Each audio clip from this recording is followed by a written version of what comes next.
नमस्कार दोस्तों। बहुत समय पहले की बात है। एक सुंदर और शांत गांव था जिसे सभी लोग शांतिपुर के नाम से जानते थे। इस गांव में एक बुद्धिमान और एक आदरणीय बौद्ध भिक्षु रहा करते थे जिनका नाम था वसुधामा। वे अपने ज्ञान और करुणा के लिए पूरे गांव में मशहूर थे। वसुधामा हमेशा लोगों के जीवन की सच्चाइयों और शब्दों की शक्ति के बारे में सिखाते रहते थे। एक दिन गांव में एक युवक का नाम धवल था जो अपनी कड़वी और कठोर बातों के लिए जाना जाता था।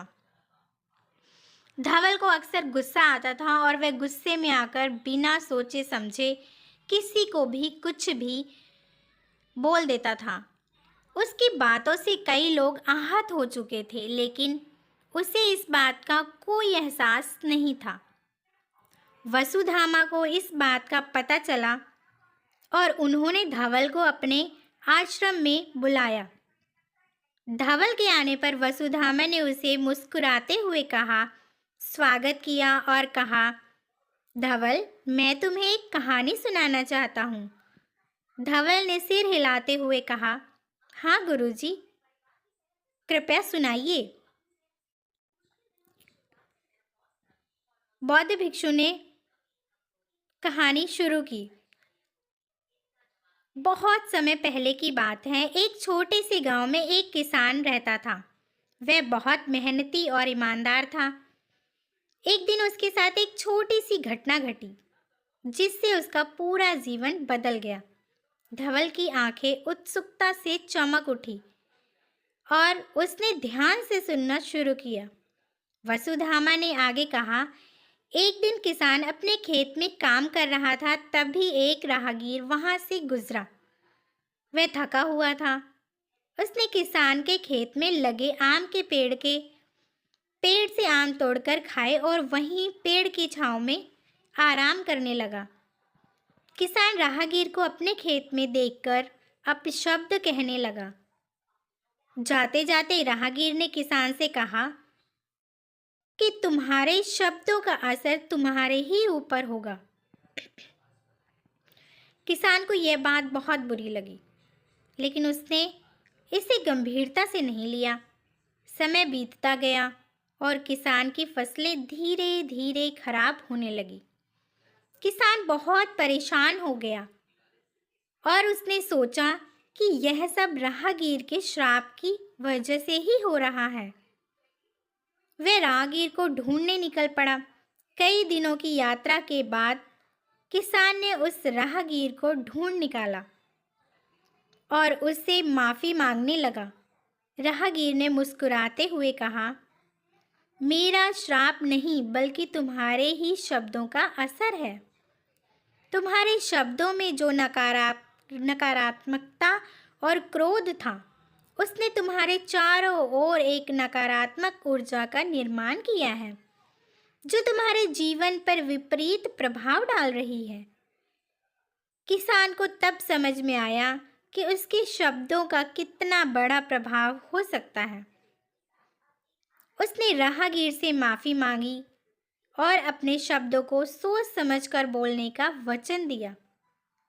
धीरे धीरे उसकी फसलें फिर से अच्छी होने लगी और उसका जीवन सामान्य हो गया। धवल ने गहरी सांस ली और वसुधामा की ओर देखा। गुरुजी, क्या आप कहना चाहते हैं कि मेरे शब्दों का भी ऐसा ही प्रभाव हो सकता है? वसुधामा ने धैर्यपूर्वक कहा, हाँ धवल, तुम्हारे शब्दों की ताकत बहुत अधिक है। वे न केवल दूसरों को प्रभावित करते हैं बल्कि तुम्हारे अपने जीवन पर भी गहरा प्रभाव डालते हैं।